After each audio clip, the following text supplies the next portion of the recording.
कह रहा है कि जब तुम अपने परमेश्वर यहोवा की वाचा का संदूक और उसे उठाए हुए लेवीय याजक भी दिख पड़े, तब अपने स्थान से कूच करके उसके पीछे पीछे चलना।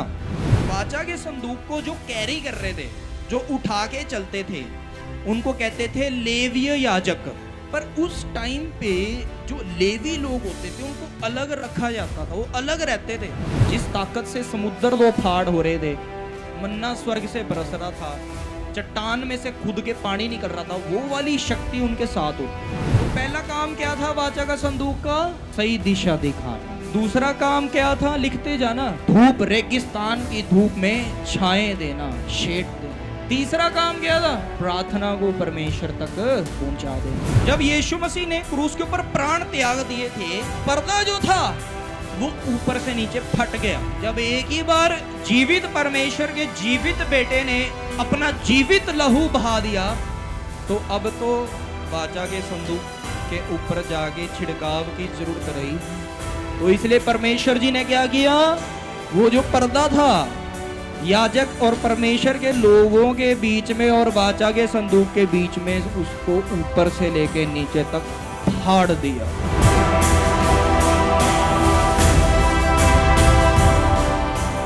सब बाइबल खोलो अपनी अपनी जो लेके आए हैं, सभी बाइबल्स को ओपन जरूर करें, बाइबल जरूर लेके आया करो।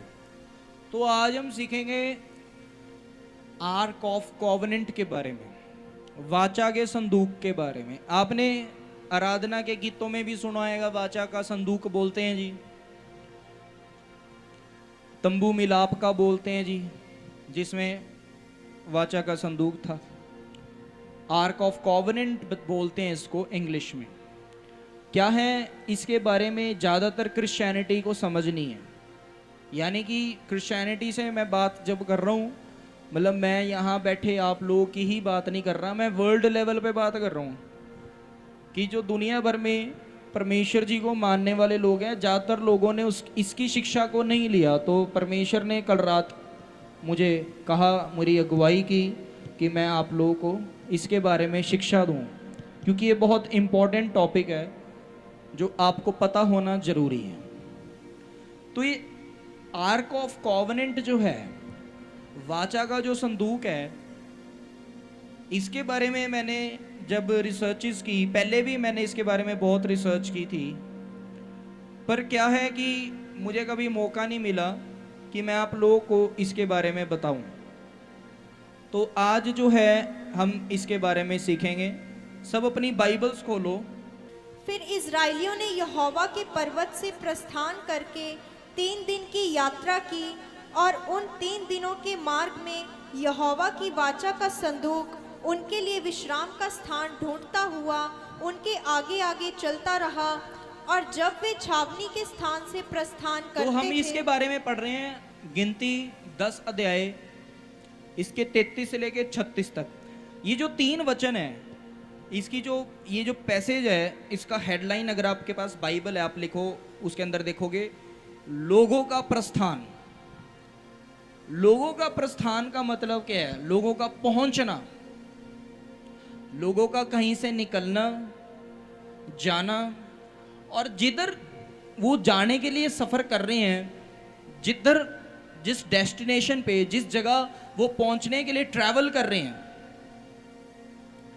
उधर उनका जो पहुंच जाना है, इस पूरे प्रोसेस को, निकलने को, रास्ते में से होके जाने को, और जहां वो जा रहे हैं वहां पहुंचने को कहते हैं प्रस्थान। तो जब इजराइली जा रहे थे, आप सबको पता है कि परमेश्वर ने इजराइलियों को बंदुआई से छुड़ाया, कैप्टिविटी से निकाला, और बंदुआई से छुड़ाकर परमेश्वर उनको प्रॉमिस लैंड की ओर लेके जा रहा था। तो क्या हुआ? तब इसके वचन के अंदर देखेंगे, लिखा है, फिर इजराइलियों ने यहोवा के पर्वत से प्रस्थान करके 3 दिन की यात्रा की, और उन 3 दिनों के मार्ग में यहोवा की वाचा का संदूक उनके लिए विश्राम का स्थान ढूंढता हुआ उनके आगे आगे चलता रहा। तो क्या हुआ, जब इजरायली जा रहे थे और जैसा कि परमेश्वर ने मूसा को कहा था वाचा का संदूक बनाने के लिए, परमेश्वर ने वाचा के संदूक के लिए कि वो अंदर से लेके बाहर कैसा होगा, कितने फुट का होगा, कितने इंच का होगा, किन किन चीजों से बनाया जाएगा, वो सब कुछ परमेश्वर ने मूसा को बताया था, जिसके अनुसार वाचा का संदूक बनाया गया। अब उसमें था क्या क्या, कैसे था, वो भी मैं आपको बताऊंगा। पर यहां जो ध्यान देने वाली बात है वो ये है कि जब वो इजरायली निकले, उनके आगे संदूक हुआ करता था, उनके आगे यहोवा का वो वाचा का संदूक होता था, आर्क ऑफ कोवेनेंट होता था। और लिखे जब वो जा रहे थे, यहोवा की जो वाचा का संदूक है वो उनके आगे आगे उनके लिए विश्राम का स्थान ढूंढता हुआ चला, लेके वही जा रहे हैं।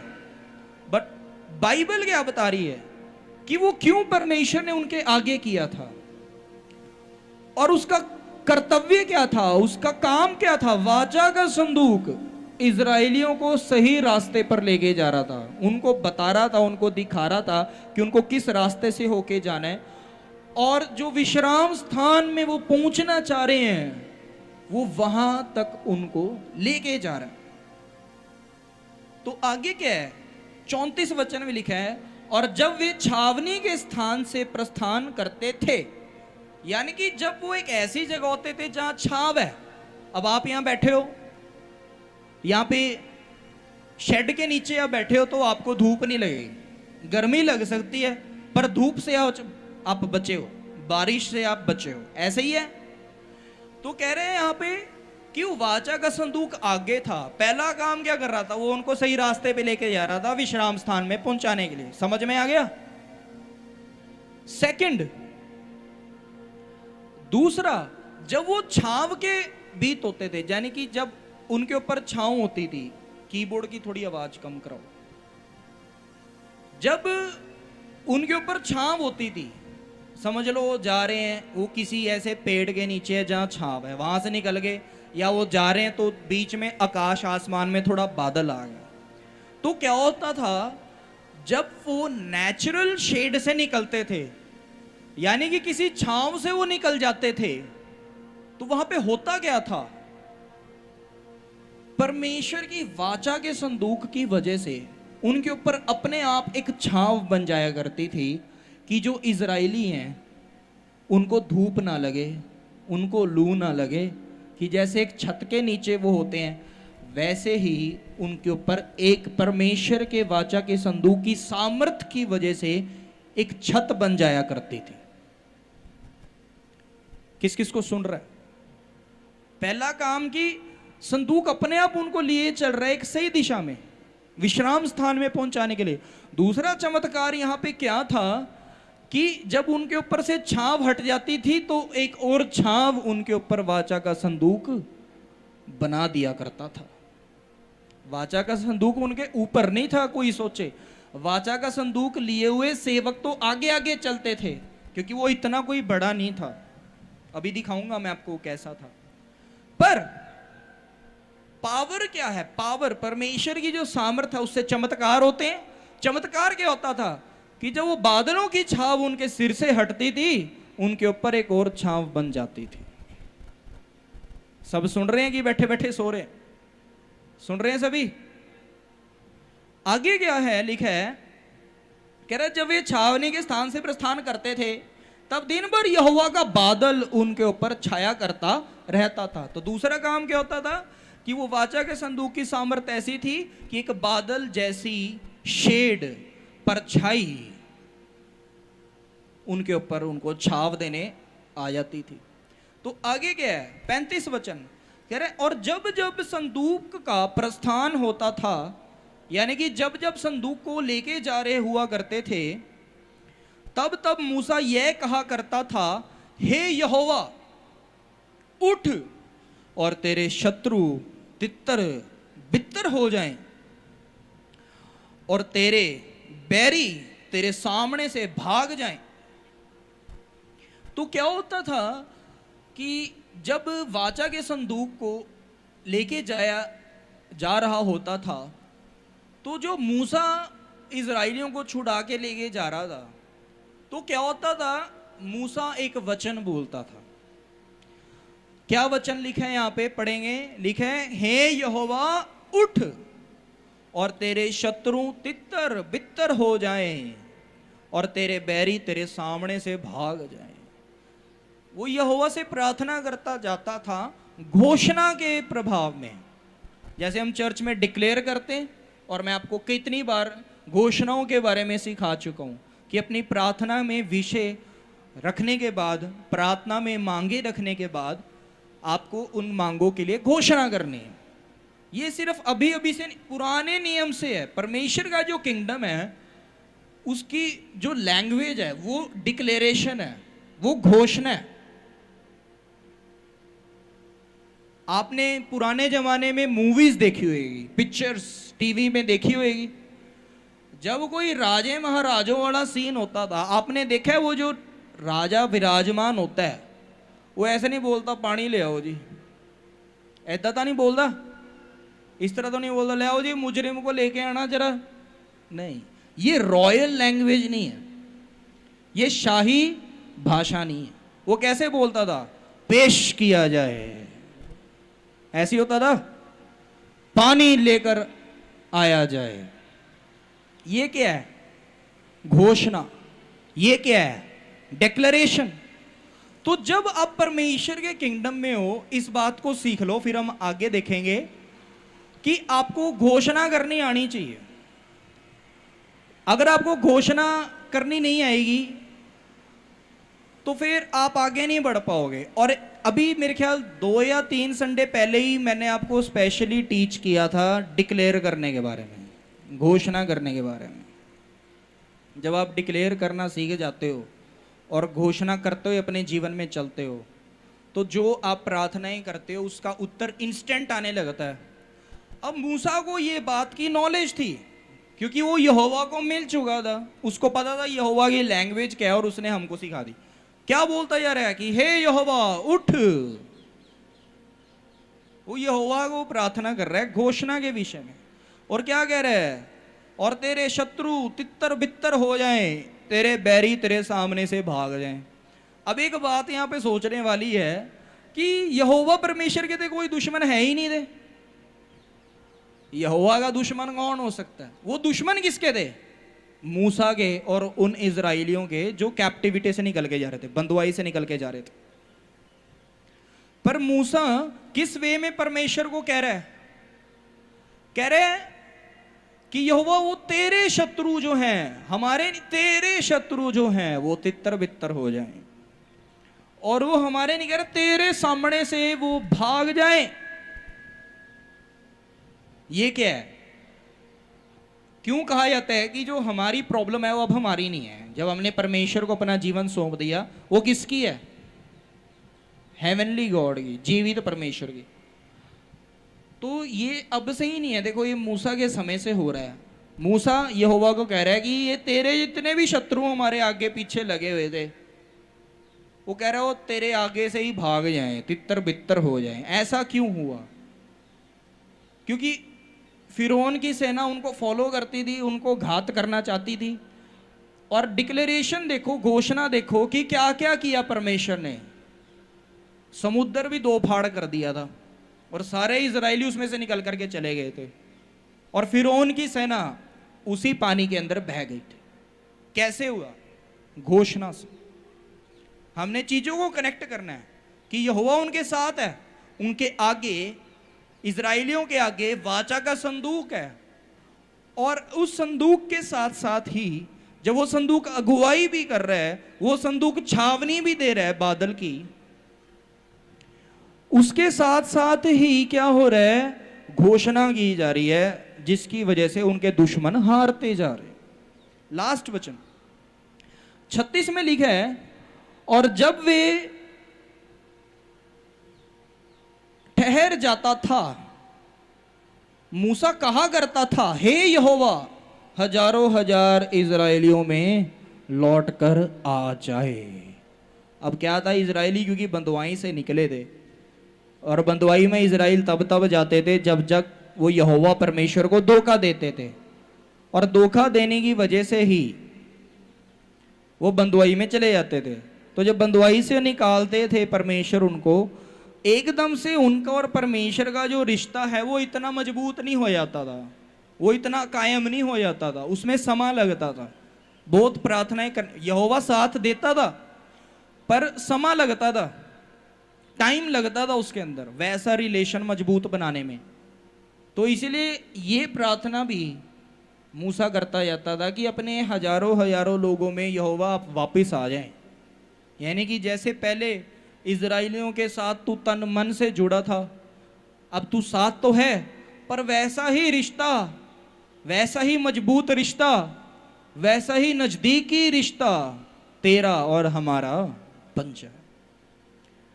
तो पहले तो वाचा के संदूक से सीखो कि जो परमेश्वर ने तैयार कराया था वो क्यों कराया था, ताकि जो परमेश्वर की हजूरी है, परमेश्वर की जो प्रेजेंस है वो इजराइलियों की अगुवाई में उनके साथ रहे।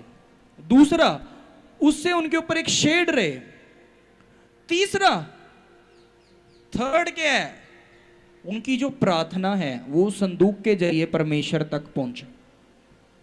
ऐसा तब क्यों था, क्योंकि तब अगुवाई करने के लिए होली स्पिरिट नहीं था। पवित्र आत्मा का आना तो नए नियम में हुआ है, ऐसे ही हुआ है जी।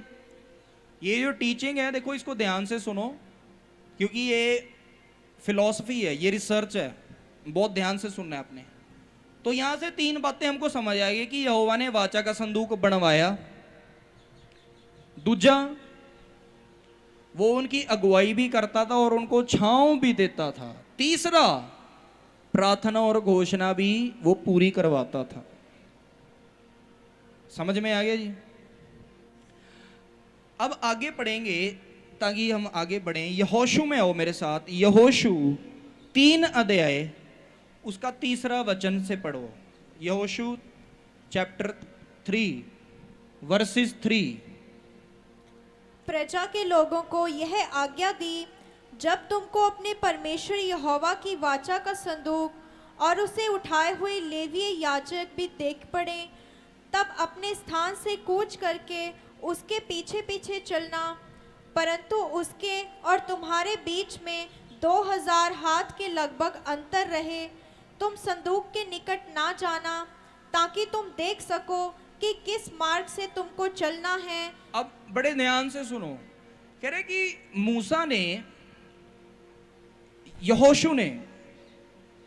यहोशू ने ये कमांडमेंट दी, आज्ञा दी कि तुमको वाचा के संदूक को फॉलो कैसे करना है, निकलना कैसे। कह रहे प्रजा के लोग को यह आज्ञा दी गई, क्या कह रहे कि जब तुम अपने परमेश्वर यहोवा की वाचा का संदूक और उसे उठाए हुए लेवीय याजक भी दिख पड़े, तब अपने स्थान से कूच करके उसके पीछे पीछे चलना। तो अब क्या हुआ है, कह रहे कि जब वाचा का संदूक निकाला जाता था इजराइलियों के आगे चलने के लिए, तो वाचा के संदूक को जो कैरी कर रहे थे, जो उठा के चलते थे, उनको कहते थे लेवीय याजक। 2 वर्ड हैं, लेवी और याजक। क्या क्या वर्ड हैं, लेवी और याजक। लेवी एक जात थी, एक घराना था, जिसमें से यहोवा की वाचा के संदूक के और यहोवा के भवन के सेवक हुआ करते थे, और सिर्फ लेवी ही वो सेवक हो सकते थे। लेवी लोगों में से ही वो सेवक होते थे। वो कन्फाइंड मिनिस्ट्री थी कि ये मिनिस्ट्री जो है वाचा के संदूक की और यहोवा के भवन की, ये सिर्फ लेवी घराने के लोग होंगे और लेवी घराने में से याजक चुने जाएंगे। समझ में आ रहा है आपको, ध्यान से सुनते हैं।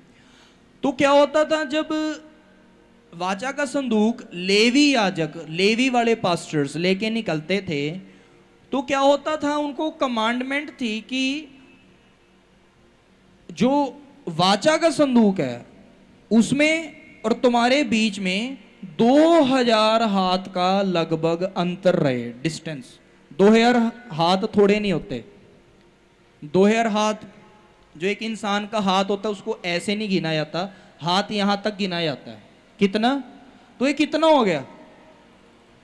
2 फुट हो गया। बोलो हालेलुया।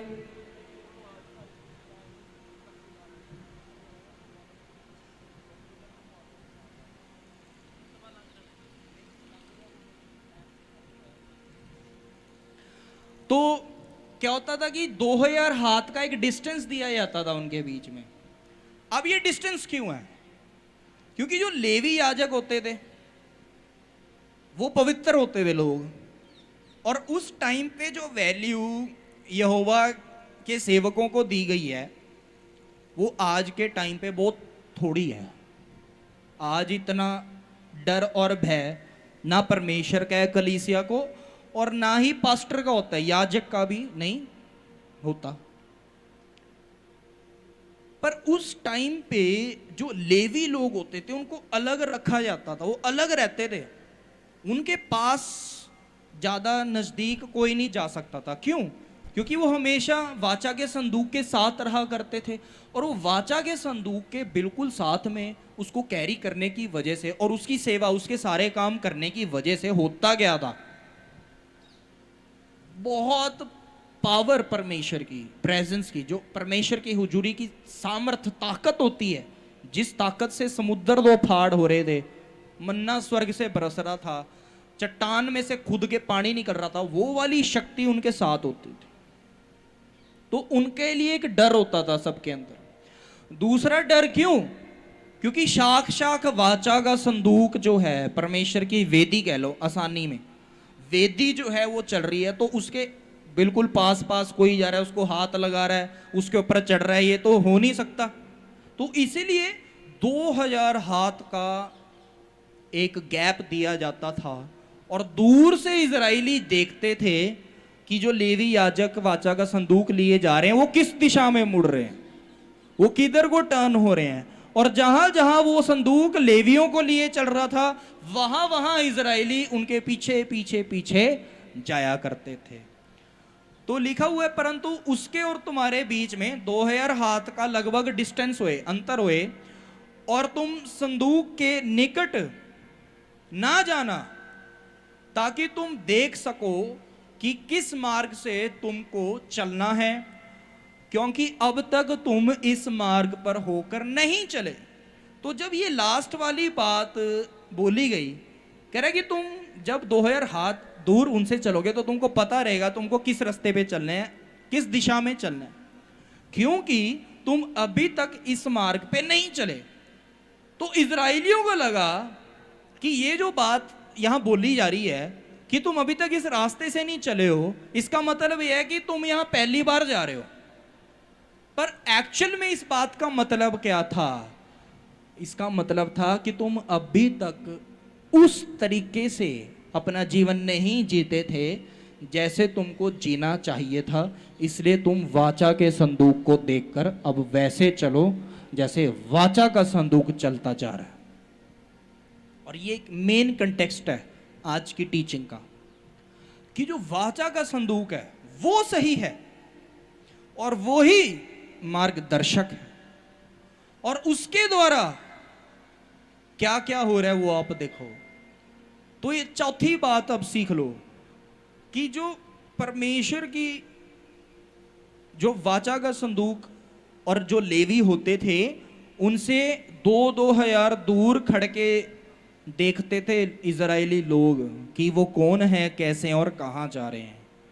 परमेश्वर की हुजूरी और परमेश्वर के याजकों का ये आदर होता है, ये रिस्पेक्ट होती है। तो पहला काम क्या था वाचा का संदूक का? सही दिशा दिखाना। दूसरा काम क्या था? लिखते जाना, उनको कड़ी धूप, रेगिस्तान की धूप में छाएं देना, शेड देना। तीसरा काम क्या था? प्रार्थना को परमेश्वर तक पहुंचा देना, क्योंकि वो वेदी है। कहा जाता है ना, वेदी पे प्रार्थना चढ़ाई गई, वेदी पर भेंट चढ़, वो वेदी यानी कि परमेश्वर। समझ आ गया जी? चौथा काम क्या है? परमेश्वर की जो सामर्थ है उसको लेकर के चलना। अब क्या है? अब सब सोचेंगे कि वो जो वाचा का संदूक है, यानी कि वो तो बड़ा ही जरूरी है, यहां कहां है? बोलेंगे नहीं, सोचेंगे नहीं? वाचा का संदूक कहां गया? वो तब तक था जब तक यीशु मसीह धरती पर थे, बिल्कुल था वो, इसको कोई नहीं मना कर सकता। वाचा का संदूक तब भी था जब यीशु मसीह क्रूस पर चढ़ाए गए। क्या लिखा है? जब यीशु मसीह ने क्रूस पर प्राण त्यागे तो मंदिर का पर्दा ऊपर से लेके नीचे तक फट गया। ये क्यों हुआ था? क्योंकि ये जो वाचा का संदूक होता था, जब इसको एक जगह पे रख दिया गया था, जब बहुत टाइम बाद सुलेमान ने परमेश्वर का मंदिर बनाया था, सबसे बड़ा, तो इस वाचा के संदूक को, मतलब इस काम के बहुत साल बाद, क्योंकि दाऊद ने वायदा किया था, परमेश्वर मैं तेरा भवन बनाऊंगा। ये दाऊद के बेटे ने, सोलोमन ने, सुलेमान ने ये वचन पूरा किया था, उसने मंदिर बनाया। तो उस मंदिर के अंदर जो ये वेदी वाला एरिया होता था, जैसे आप यहां देख रहे हो, इस वेदी के पार वाचा का संदूक रखा गया था। सुन रहे हैं? तो जो वाचा का संदूक होता था, वाचा के संदूक से पहले वेदी पर एक पर्दा लगाया जाता था। पर्दा, वो पर्दा ऐसा होता था, इतने मोटे कपड़े का होता था, इतने भारी कपड़े का होता था कि उसको कोई एक इंसान हिला भी नहीं सकता। हवा भी अगर चलेगी, हवा भी पर्दे को हिला नहीं सकेगी। पर्दा थोड़ा जा हट गया, वाचा का संदूक दिख गया, ये भी पॉसिबल नहीं था। सोचो, वो इतना हैवी, इतना बड़ा, इतना मोटा पर्दा होता था। एक आम कपड़े की परत कितनी होती है? इतनी होएगी, इतनी होएगी। वो इतना ज्यादा मोटा था, ना वो फट सकता था, ना वो हिल सकता था। क्यों? क्योंकि वाचा का संदूक इतना पावरफुल था, पवित्र होने की वजह से इतना पावरफुल था कि वो जो लेवी याजक होते थे, वो भी उस पर्दे के पार नहीं जाते थे। सुन रहे हैं? वो जो याजक होते थे, जिन्होंने कंधा दिया था वाचा के संदूक को, उस घराने के बाद जब मंदिर बन गया, मंदिर बनने के बाद जब लेवी याजक और नियुक्त हुए, वो वाले याजक भी उस पर्दे के उस पार नहीं जा सकते थे। उस पार जाया करता था सिर्फ एक याजक, जो होता था महायाजक। उन याजकों का एक महायाजक होता था, सबसे बड़ा। सिर्फ उसको अलाउड होता था कि वो लहू बलि को लेकर के पर्दे के उस पार जाए। और जब उस महायाजक को भी भेजा जाता था वाचा के संदूक तक, उसके भी पांव में, पैर में एक संगल डाली जाती थी, चेन। क्यों? क्योंकि अगर वाचा के संदूक तक कोई ऐसा जन पहुंच जाया करता था जिसके अंदर इतना सा भी पाप होए, तो वो वहीं मर जाया करता था, वहीं खत्म कहानी, क्षण भर में। इतना पवित्र वो स्थान था।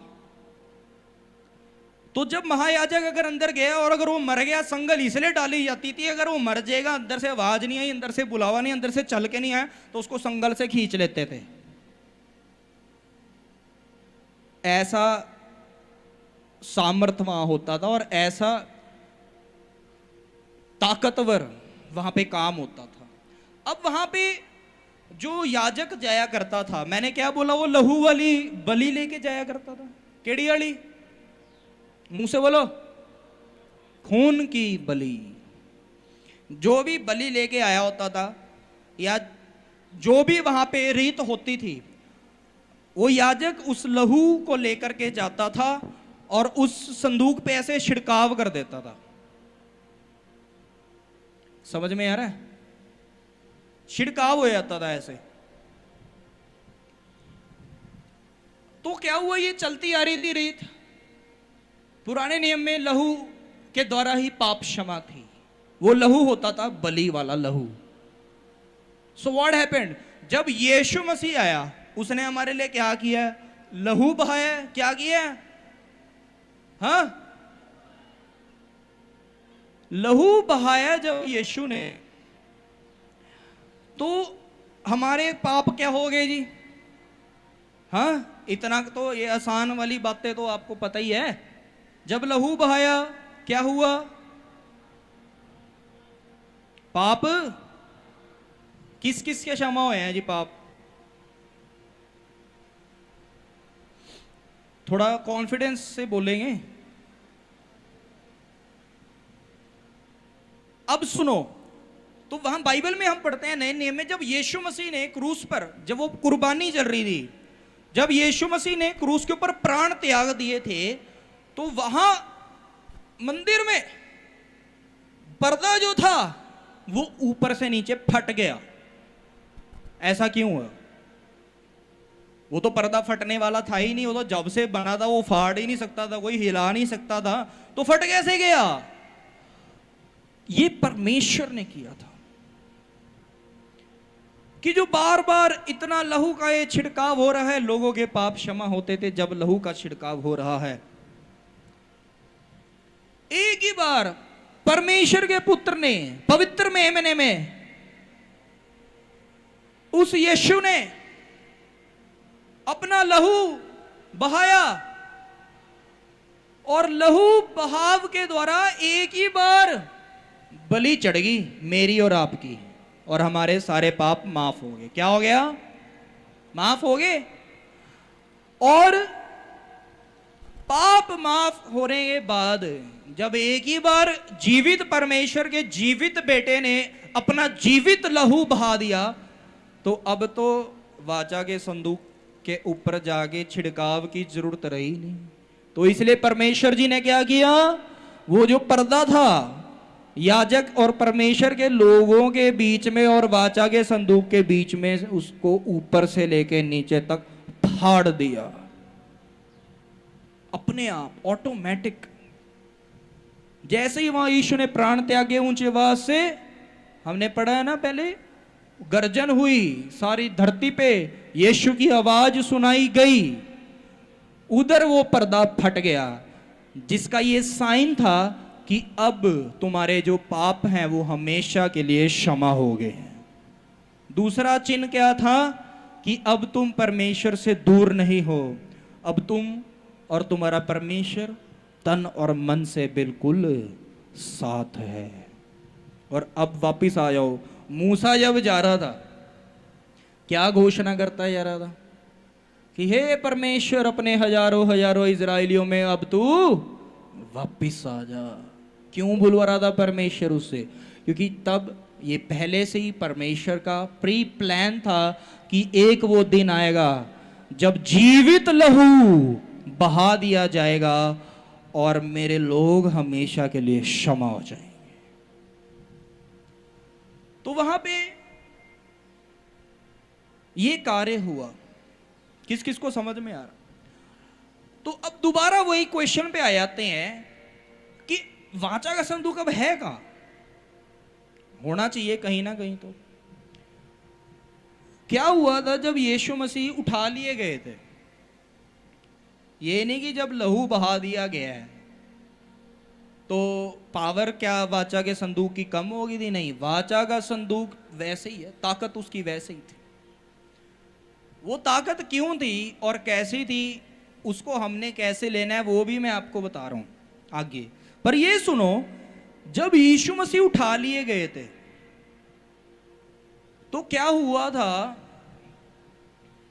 यीशु मसीह के उठाने के बाद वाचा का संदूक वहीं था, पवित्र जो मेमना था यीशु, वो मर के जब जिंदा हुआ 40 दिन यीशु मसीह धरती पर रहे। किस किस को ये बात पता है? और फिर यीशु मसीह का स्वर्गारोहण हो गया।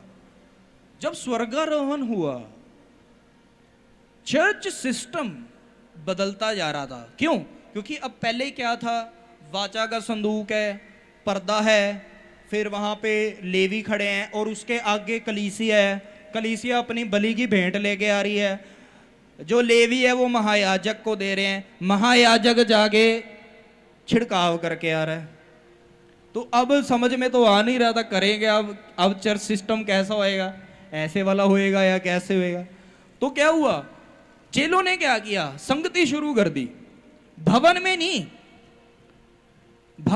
वहां मंदिर में नहीं, उन्होंने क्या किया, प्रचार किया।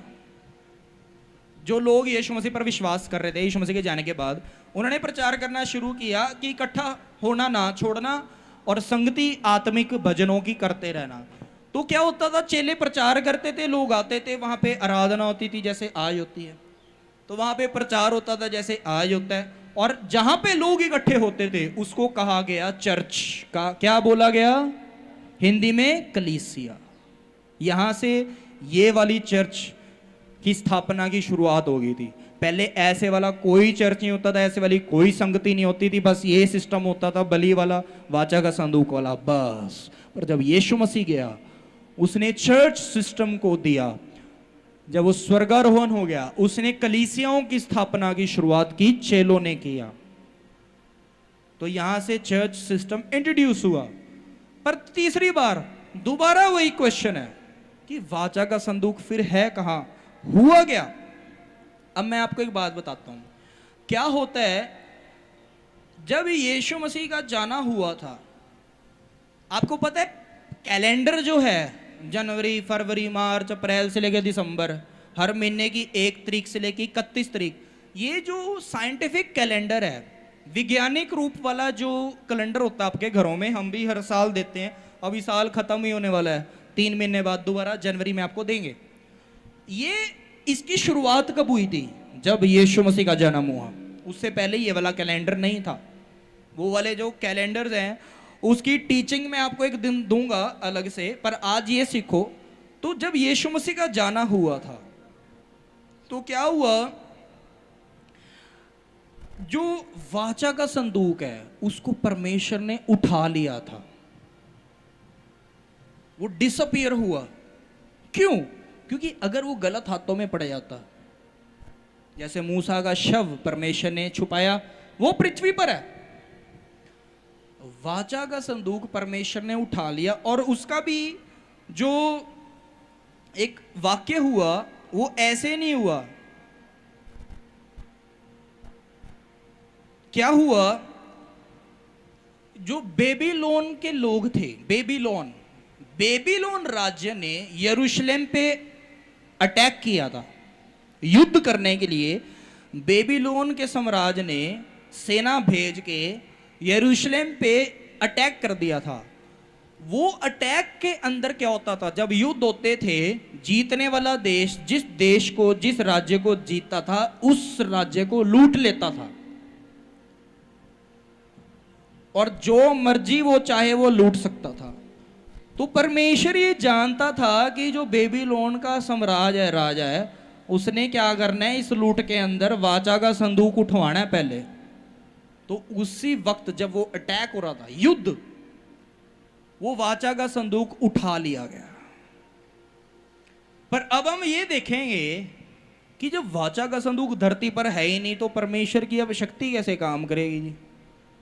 वो वाली शक्ति, संदूक वाली, जो परमेश्वर का आत्मा, पवित्र आत्मा काम कर रहा है, वो तो आ ही गया था, वो तो हो ही रहा था, चेले कर ही रहे थे, और अब तक हम यहां पे खड़े हैं, काम हो ही रहे हैं जी, केड़ा नहीं हो रहे। पर वो संदूक वाली शक्ति कैसे आई? अब पढ़ो मेरे साथ, आओ इब्रानियों में आओ, चैप्टर 9, और एलईडी पे बड़ा ध्यान से देखना इसको। अब इसमें अब ध्यान से देखो, पढ़ो जी, इब्रानियों 9 अध्याय उसका 4था वचन। उसमें सोने की धूपदानी और चारों ओर सोने से मढ़ा हुआ वाचा का संदूक, और इसमें मन्ना से भरा हुआ सोने का मर्तबान, और हारून की छड़ी जिसमें फूल फल आ गए थे, और वाचा की पट्टियां थी। तो अभी मैंने आपको बोला था कि मैं आपको बताऊंगा कि वाचा का जो संदूक है उसमें ऐसा था क्या, उसके अंदर कोई दूत नहीं बैठा था, उसके अंदर कोई स्पिरिट नहीं डाली थी। अब सुनो उसके अंदर था क्या। इब्रानियों 9 के 4 में कह रहा है, उसमें सोने की धूपदानी, वो पूरा का पूरा गोल्ड का बना था, सोने का, ठीक है।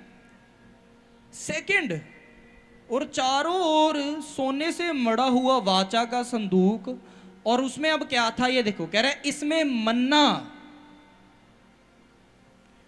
इसमें मन्ना से भरा हुआ सोने का मर्तबान, जो आप ये कटोरा देख रहे हो, उसमें इसमें था मन्ना, और हारून की छड़ी। जब मूसा नहीं रहा था तो जो मूसा का जो छड़ी थी वो हारून ने पकड़ ली थी, फिर वो हारून की छड़ी कहलाई। और उसके बाद लिखे जिसमें फूल आ गए थे, और आगे लिखे है वाचा की पट्टियां थी। वाचा का जो संदूक था, आर्क ऑफ कवेनेंट जो था, उसमें 3 चीजें थी। क्या क्या? सबसे पहले मन्ना। जब इजरायली वीरान जगहों से होकर के जा रहे थे, उनके पास कुछ खाने को नहीं था, पीने को नहीं था, तो वो मूसा को कोसते थे कि भाई तू हमको कहां ले आया, हम बेशक फिरौन की कैद में थे, खाने को तो मिलता था। उसी वक्त फिर क्या होता था, मूसा परमेश्वर की ओर हाथ उठाता था, और बाइबल कहती है परमेश्वर स्वर्ग से मन्ना बरसाया करता था। मन्ना होता था एक बीज के समान खाने के लिए, बीज के समान। परमेश्वर वो मन्ना स्वर्ग से, आसमान से बरसाया करता था, जिससे इजरायली अपना पेट भरते थे। और वो मन्ना जो था इतना पावरफुल होता था, आप ये देखो कि इजरायली जब निकले थे, सालों साल बीत गए, वो भी बड़े होते गए, उनके बच्चे भी बड़े होते गए, पर सबके शरीर जवान रहा करते थे। दूसरा, जो उनके वस्त्र थे वो कभी भी छोटे नहीं पड़ते थे, उनकी जो चप्पलें थी वो छोटे नहीं पड़ती थी। वो मन्ना अंदर जाने की वजह से, ये सोचो, एक तरह से परमेश्वर ने उनको दीर्घ आयु दे दी थी। तो वो जो मन्ना था वो उस वक्त से स्टोर किया गया, और जब परमेश्वर ने मूसा को बनाने को बोला वाचा का संदूक, तो उसके अंदर सोने के कटोरे में जो आप ये देख रहे हो, पहली चीज डाली गई मन्ना। क्या डाला गया? अब ये देखेंगे कि ये मन्ना जो है, ये मतलब इसका मतलब क्या है, ये क्यों है? मन्ना दर्शाता है यहोवा के इंतजामों को। जब हम हारते हैं अपनी लाइफ के अंदर, किसी भी बात को लेके, किसी भी स्थिति में हम ऐसे फंस जाते हैं जब हमको लगे कि अब हमारे लिए कोई रास्ता नहीं खुल रहा, हमारा कोई इंतजाम नहीं हो रहा, चाहे कैसी भी स्थिति है, उसके अंदर याद रखने के लिए है ये वचन कि वो यहोवा जो वीरान रेगिस्तान में जा रहे इजरायलियों के लिए, अपने लोगों के लिए आसमान से मन्ना बरसा सकता है, क्या वो हमारे लिए वो मन्ना नहीं भेजेगा? क्या हमारे लिए वो इंतजाम नहीं करेगा? अभी मैंने क्या बोला था, ध्यान से सुना। वाचा का संदूक कहां है? अब कहां है? अब वो आपके अंदर है। समझ रहे हो? नए नियम की कलीसिया को क्या बोला गया है कि you are the temple of holy spirit, कि तुम पवित्र आत्मा का मंदिर हो। और वाचा का संदूक कहां था? बोलो। मूसे कहां रखा हुआ था? मूसा के घर में था? कहां था? सुन नहीं रहे, बैठे बैठे सो रहे हैं ना सारे। कहां रखा गया था वाचा का संदूक? कौन बताएगा? एक कोई भी जोर नाल दस दो। सुलने मान ने क्या फुटबॉल का ग्राउंड बनाया था? मंदिर में मंदिर बनाया, उसमें संदूक था। तो अब मंदिर न्यू टेस्टमेंट में, नए नियम में हम बढ़ेंगे, तो वाचा का संदूक अब कहां आएगा? जब वो मंदिर में रखा जाता था, धरती पर तो है नहीं। अब मंदिर हमको कह रहा है परमेश्वर, तो मंदिर में ही रखा जाएगा ना। तो ये जो वाचा का संदूक है, इसमें ही तो ताकत है। अब जब वो तुम्हारे अंदर ही आ गया, तो ताकत किसमें है? ताकत कहां से काम करनी है? मैंने कहा ना, ध्यान से सुनो। ये कोई नहीं इसके ऊपर टीच कर पाएगा, आपको कहीं नहीं मिलेगा। यूट्यूब, फेसबुक, जहां मर्जी ढूंढ लो। बाइबल कॉलेजेस में इसके बारे में रिसर्चेस अवेलेबल नहीं है, मैं आपको बता रहा हूं। तो वाचा के संदूक के अंदर जो मन्ना था, वो ये दर्शाता है कि यहोवा परमेश्वर बहुत शक्तिशाली है। और जब तुमको ये लगता है कि अब कोई रास्ता नहीं खुल सकता, अब कोई काम नहीं बन सकता, अब कोई इंतजाम नहीं हो सकता, उसके बीच में याद रखना कि यहोवा के वाचा के संदूक में जो मन्ना था वो तब बरसाया गया जब वो रेगिस्तानों में से होकर के इजरायली जा रहे थे। तो मेरे लिए, आपके लिए यहोवा तब भी इंतजाम कर सकता है जब होना ही असंभव है। दूसरा क्या था उसके अंदर? हारून की छड़ी। अब इसके अंदर देखो, आपको ये छड़ी नजर आ रही है? ये जो इसमें छड़ी रखी गई थी, ये कोई रेप्लिका नहीं था, कोई डुप्लीकेट छड़ी नहीं थी कि कोई भी छड़ी मार्केट से या बना के पेड़ को काट के ले आया और उसको कह दिया जी हारून की छड़ी है। नहीं, ये वही छड़ी थी जिसको लेकर के हारून चल रहा था। समझ रहे हो? और इसलिए लिखे कि और हारून की छड़ी जिसमें फूल फल आ गए थे। वो इतनी पुरानी हो गई क्योंकि नए नियम में और पुराने नियम जहां एंड हो रहा है, जहां पुराना नियम खत्म हो रहा है ना और नया नियम शुरू हो रहा है, वो 100 साल का डिफरेंस है। और इस साल से हजारों साल पहले की बात हो रही है। हजारों साल से वो हारून की छड़ी इसमें पड़ी थी। और देखो ना, वो जमीन में गाड़ी हुई है, ना उसको पानी दिया जा रहा है, पर लिविंग पावर देखो परमेश्वर की, वो छड़ी अंदर ही पड़ी है। और उस छड़ी, उस लकड़ी के ऊपर फूल भी लग रहे हैं, फल भी लगी जा रहे हैं अंदर ही। ये क्या दर्शाता है? छड़ी क्या दर्शाती है? परमेश्वर का अधिकार और परमेश्वर की सुरक्षा। मन्ना समझ में आ गया कि परमेश्वर इंतजाम करता है। किस किस नु समझाया जी? छड़ी का काम क्या था इसमें, और छड़ी क्या दर्शाती है? छड़ी कहती है कि जो यहोवा है वो तुमको सुरक्षित रखता है और उसकी सुरक्षा को कोई तोड़ नहीं सकता है। कोई भी अगर छड़ी लेके चल रहा है, ये कोई फैशन तो है नहीं है।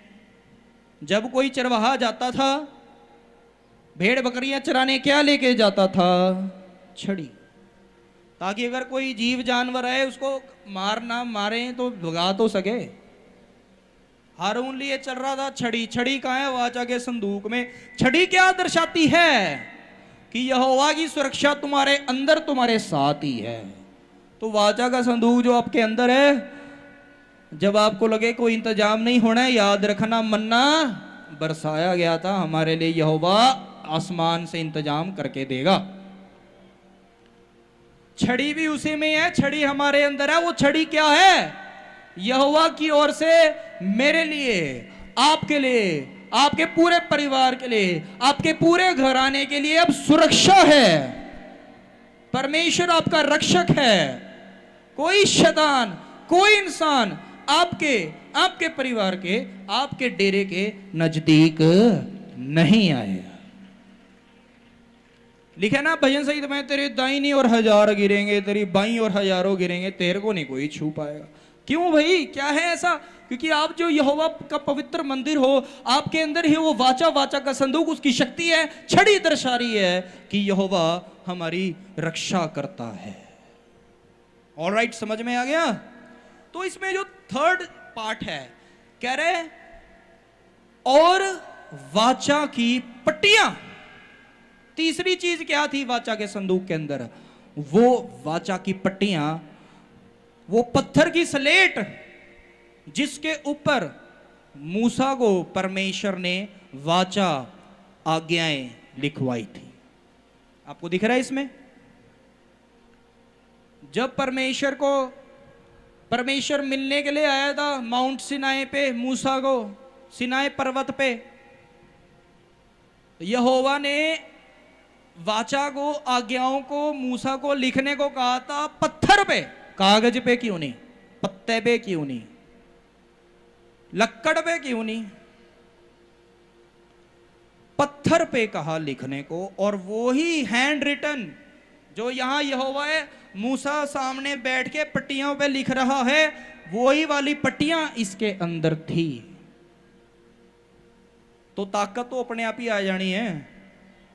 जब लिविंग चीजें, लिविंग परमेश्वर के द्वारा बनाई हुई वो पावर उसके अंदर हुई।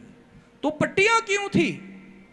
और पत्थर पे ही क्यों थी? कागज तो फट भी सकता है, फट सकता है ना, लकड़ तो कट भी सकती है, जल भी सकती है, कट सकती है, जल सकती है। जो पत्थर है, पत्थर को कौन तोड़ेगा? पत्थर को कौन चलाएगा? पत्थर को कौन मिटाएगा? पत्थर पे लिखी हुई वाचा, ये पटियां वाचा के संदूक में हमारे अंदर है, वो क्या दर्शाती है, वो क्या दिखाती है, वो क्या डिपिक्ट करती है? कि जो यहोवा का वचन है वो नहीं कभी भी बदलेगा, वो नहीं टलेगा। वो पत्थर पे लिखा हुआ, कहते हैं ना पत्थर की लकीर है। ये बात कहां से आएगी दुनिया में, कभी सोचा आपने? कहते हैं ना जी, कुछ लोग बोलते हैं ना जी, मेरी बोली हुई गल पत्थर की लकीर होती है, फिर मैं वो गल तो मुड़दा नहीं। ये बातें कहां से लिखनी है? आप कब सोचते हो? बाइबल से लिखनी है। बड़े बड़े महापुरुष हुए, उन्होंने पहले बाइबलें पढ़ी, ये नहीं बताया कि हमको ये ज्ञान कहां से मिला। उन्होंने प्रचार करने शुरू कर दिया, लोगों ने उनको ही भगवान मान लिया। अभी भी ऐसा होता है। तो ये पत्थर की लकीर कहां से निकली है? ये यहीं से निकली है। ये जो पत्थरों पे लकीरों से यहोवा की वाचा, यहोवा का वचन लिखा गया था, इससे निकली है। क्योंकि जो यहोवा का वचन है, बाइबल क्या कहती है? आकाश और पृथ्वी टल जाएगी, पर यहोवा का वचन नहीं टलेगा। क्योंकि जब ये शुरू हुआ था, ये पत्थर पे लिख दिया गया था, और वो जो पत्थर है उस पे से कुछ मिटता नहीं। यहोवा का वचन कभी भी टलता नहीं। तो यीशु ने क्या बोला है कि तू विश्वास कर, तू और तेरा घराना जो है वो उद्धार पाएगा। तो आपने विश्वास किया है कि नहीं किया यीशु मसीह पे? बोलो। तो उसका ये वचन, उसका हर वचन जो आप सुनते हैं, जो आप पढ़ते हैं, वो एक बार जो यहोवा के मुख से निकले, लिखा है वो पूरा होता है। तो आप और आपका घराना उद्धार पा चुके हैं, और आप और आपका घराना अब परमेश्वर के हाथों में है। जो वचन में छुटकारा है, जो वचन में चंगाई है, जो वचन में ब्लेसिंग है, वो मेरे लिए, आपके लिए ऑलवेज थी, ऑलवेज है, ऑलवेज रहने वाली है। वो जैसे थी, जैसे है, वैसे ही रहेगी। तो वाचा के संदूक में जो 3 चीजें थी, अब याद रखना, वाचा का संदूक फिजिकल फॉर्म में तो है नहीं है, पर हम मेरे और आपके अंदर जरूर है। वो मन्ना बरसाया गया, आपके इंतजाम होंगे। वो छड़ी है, यहोवा की सुरक्षा आपके साथ है। वो पट्टियों पे लिखी हुई वाचा है, यहोवा का वचन आपके जीवन में हमेशा पूरा होएगा। वो टलेगा नहीं, वो बदलेगा नहीं। किस किस को समझ में आ रहा है आज सारा कुछ? अब देखो हम ये बात को देखेंगे कि फिर वाचा का संदूक अगर परमेश्वर ने उठा लिया, गायब कर दिया, वो है कहां? कभी नहीं सोचा किसी ने? वो अभी भी है, धरती पे नहीं है कहां? वो पढ़ेंगे, मेरे साथ आओ, लास्ट वचन पढ़ेंगे। प्रकाशित वाक्य 11 अध्याय, प्रकाशित वाक्य 11 उसका 19 वचन पढ़ो जी। तब परमेश्वर का जो मंदिर स्वर्ग में है वह खोला गया, और उसके मंदिर में उसकी वाचा का संदूक दिखाई दिया, और बिजलियां और शब्द और गर्जन और भूकंप हुए, और बड़े ओले पड़े। अब ध्यान से सुन, ये एंड टाइम वर्स है।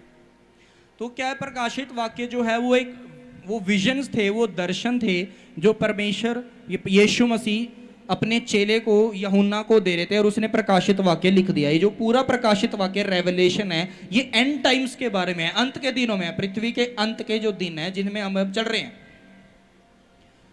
तो प्रकाशित वाक्य की है 7 मुहरें। कितनी है? 7 मुहरें। जब स्वर्ग के अंदर एक मुहर खुलती है, एक सील खुलती है, तो पृथ्वी पर जो जो मुहरों में लिखा गया था वो पूरा होता है। तो जब 7वीं मुहर खुलती हुई यूहन्ना ने देखी, तो उसको क्या दिखा? ये देखो, क्योंकि सिर्फ 7 सील्स हैं, ओके। 7वीं आखिरी सील यानी कि पृथ्वी के आखिरी के दिन, अंतिम सील, अंतिम मुहर यानी कि पृथ्वी की अंतिम दशा, लास्ट डेज, खत्म होने वाली है पृथ्वी, तैयारी कर लो। अब सुनो, तो जब सातवीं मोहर खुल गई थी तो यूहन्ना को जो दर्शन दिखाया यीशु मसीह ने, क्या दिखाया? देखो उसने बताया, कह रहा तब परमेश्वर का जो मंदिर स्वर्ग में है, वाचा का संदूक धरती पर मंदिर में था, कह रहे जब परमेश्वर का जो मंदिर स्वर्ग में है वो खोला गया तो अब उसको पृथ्वी से ही दर्शन दिख रहा है, ऐसे वाला। आप यहीं देख लो, चलो इमेजिनेशन नहीं करते। यहोवा का एक मंदिर स्वर्ग में है जहां हमारी प्रार्थनाएं पहुंचती है। कहां पहुंचती है जी? मैंने पहले भी बताया 3 स्वर्ग है। जो टॉप वाला स्वर्ग है, नीचे से पहला गिन लो, ऊपर से गिन लो, आपकी मर्जी है। चलो ऊपर से फर्स्ट गिन लेते हैं। जो पहला स्वर्ग है वहां कोई नहीं जाता। क्यों? क्योंकि वहां यहोवा का ये वाला मंदिर है। और बाइबल बताती है ये वो मंदिर है जहां यहोवा हमारी प्रार्थनाएं सुन रहा है। क्या सुन रहा है जी? दूसरा जो स्वर्ग है, सेकंड हेवन, उसके नीचे वाला जो है वो है जहां परमेश्वर का सिंहासन है, जहां परमेश्वर विराजमान है। वहां परमेश्वर प्रार्थना नहीं सुन रहा, वहां पे परमेश्वर अपनी राजगद्दी पे है तो राज दंड दे रहा है, वहां से हुक्म चल रहे। समझ में आ रहा है? जो तीसरा स्वर्ग है, वो तीसरा स्वर्ग वो है जहां पिता अब्राहम है। कौन है? जहां से अधोलोक दिखता है। अधोलोक वो वाला नरक है जिस नरक के अंदर वो लोग जा रहे हैं जो यीशु मसीह के दूसरे आगमन से पहले मर रहे हैं और जिन्होंने यीशु मसीह को अपना मुक्तिदाता नहीं माना, और अगर माना तो पाप का जीवन जिया। वो कहां जाते हैं? वो अभी अधोलोक में जा रहे हैं। वो अभी डायरेक्ट नरक में नहीं जा रहे। नरक की सजा उनको तब होएगी जब यीशु मसीह दूसरे आगमन में आएगा। यीशु मसीह न्याय करेगा, प्रेरित न्याय करेंगे। अधोलोक नरक से कम नहीं है। सुन लो, पुराने नियम में लाजर और धनवान मनुष्य की स्टोरी सुनी है? बताया ना मैंने कि जब लाजर और धनवान मनुष्य मर गए, दोनों एक साथ मरे। लाजर गया यहां पिता अब्राहम की गोद में, धनवान कहां गया? अधोलोक में। और कहते हैं वहां इतनी पीड़ा थी, आग की जलन थी कि उसकी जो चमड़ी थी वो पिघल रही थी। और वो क्या बोल रहा था कि हे पिता अब्राहम, अपने पुत्र लाजर को भेज कि वो एक अपनी छोटी उंगली पानी में भिगो के मेरी जुबान पे रख दे। ऐसा वो अधोलोक है, उसको नरक से कम ना समझना। तो नरक में होएगी पीड़ा, उससे ज्यादा ही होएगी। तो जो थर्ड हेवन है वो वहां पे पिता अब्राहम है। वहां वो लोग जा रहे हैं जो यीशु मसीह के दूसरे आगमन से पहले मर रहे हैं, मसीह में होके मृत्यु में जा रहे हैं।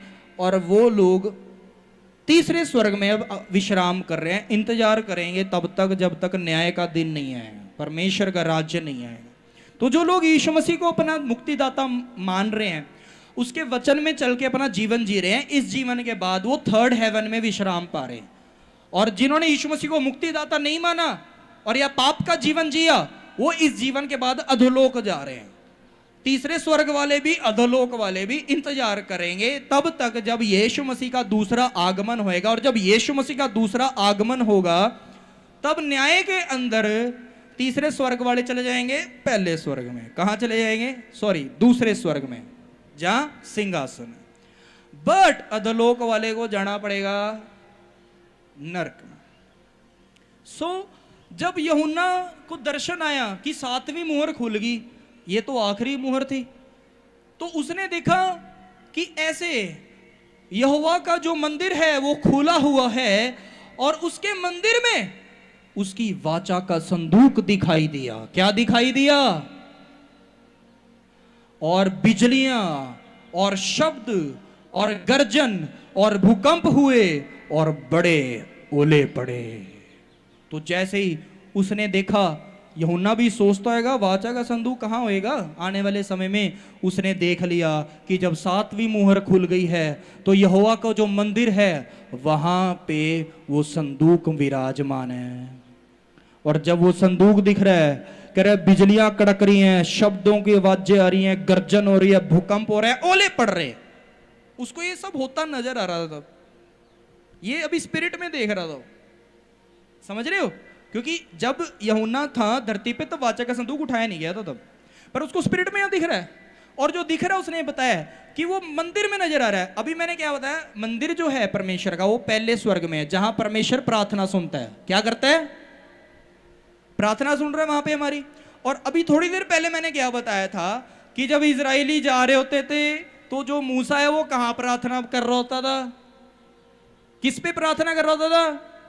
इस वाचा के संदूक पे। समझ में आ गई? पाप क्षमा के लिए लहू कहां बहाया जा रहा था? वाचा के संदूक पे। और मैंने क्या बोला, प्रार्थना कहां सुनता है परमेश्वर? पहले स्वर्ग में, जहां परमेश्वर का मंदिर है। तो वाचा का संदूक कहां है? पहले स्वर्ग में, मंदिर में।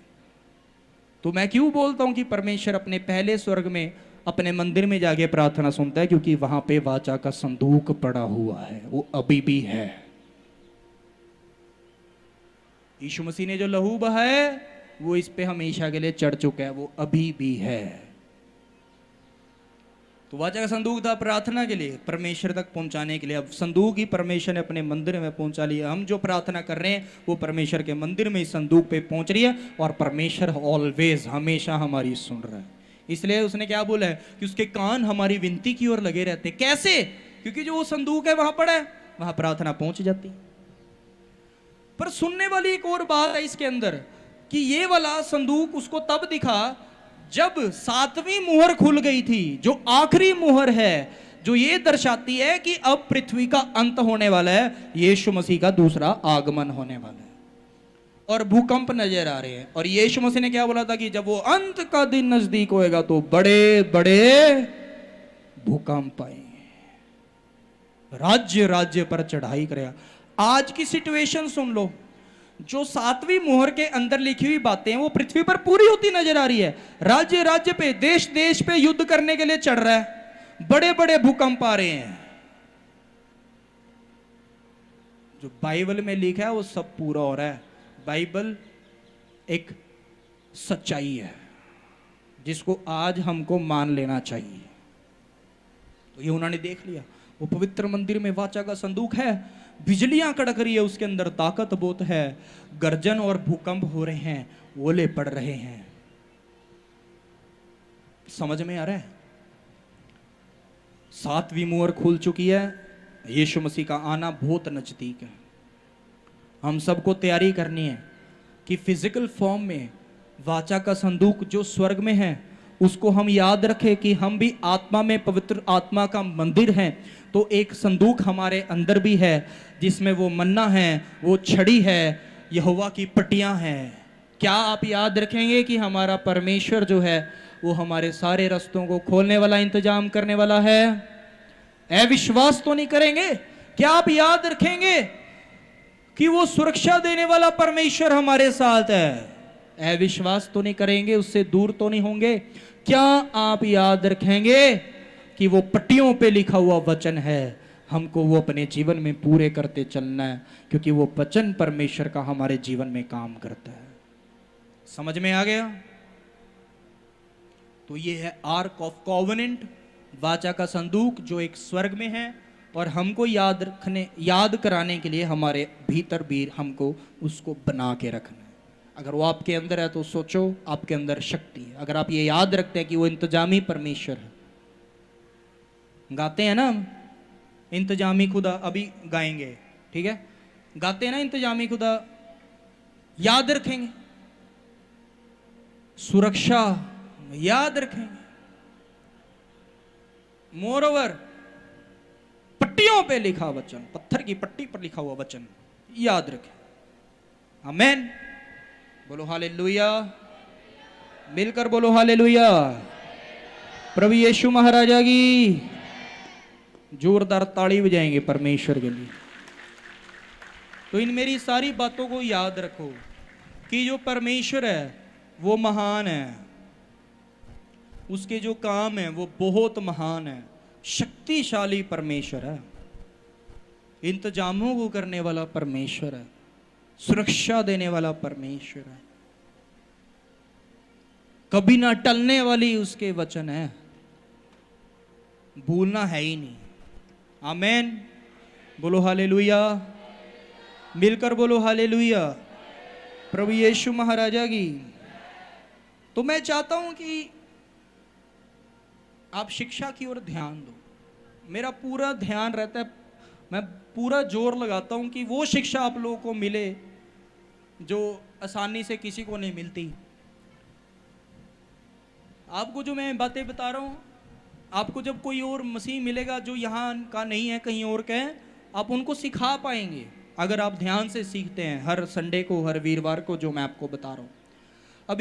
अभी मैं प्रार्थना में हूँ।